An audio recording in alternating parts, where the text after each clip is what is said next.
Hello and welcome to day 157 on the Pacific Crest Trail. I should probably start off by saying that after all the shenanigans with the skipping around the fire and getting a hitch into town earlier than expected after taking a shortcut, we're now finally at or past the 2,400 mile mark, which also means that we're over halfway through Washington, which is crazy in itself, and we've only got about 2 weeks left of trail.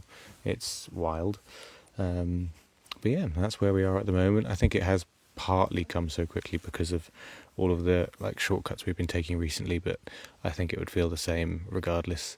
It's all happening very quickly.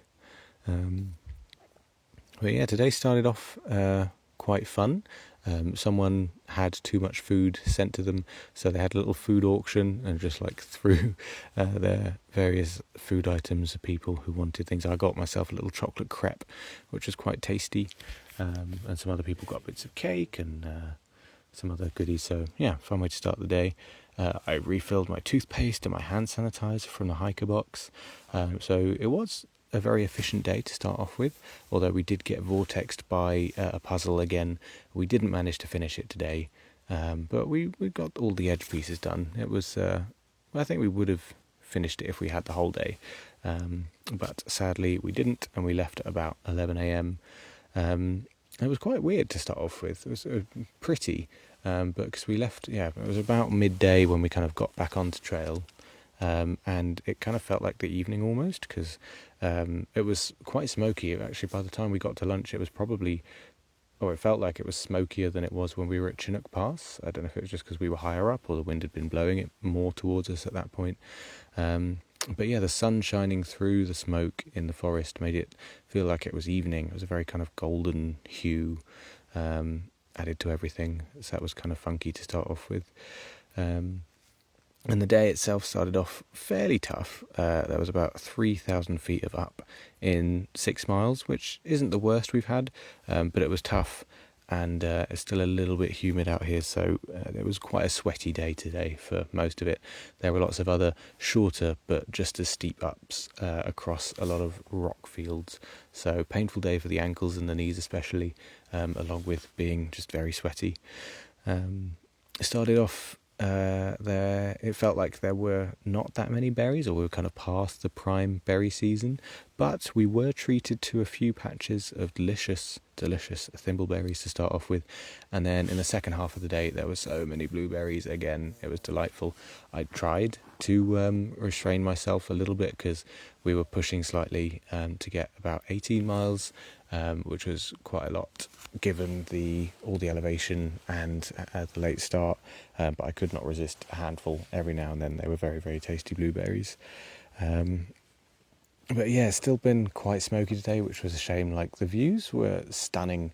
So many just beautiful areas of trail in this section.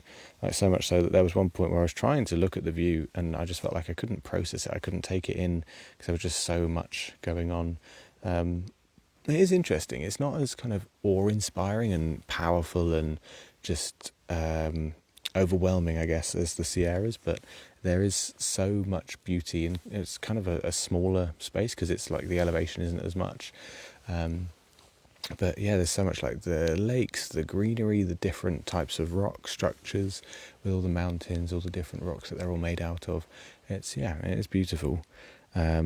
But there are a lot of fires going on. Apparently all the smoke that is affecting us is still from the wildcat fire that we skipped past, but there are a number of fires heading up north, but they're all further east of the trail, so hopefully won't affect us much by the time we get to the end. And the smoke did clear a little bit after lunch. It stopped smelling it, stopped feeling it in my throat as well. Wasn't a fun time. But yeah, really cool views from the top of the climb. The terrain is definitely starting to open up. Emphasis on the up. There's been a lot of uphill and downhill today, but with that comes beautiful views, so I'm not really complaining. Especially also in the rocky sections. I think we went through Pikerville. I'm not sure how to pronounce it, but the small little rodents that look a little bit like hamsters, they were squeaking all day long. It was adorable, and I got some footage of, like, I think 2 of them just minding their own business, which was really fun. They are very cute and a lovely little highlight of the trail.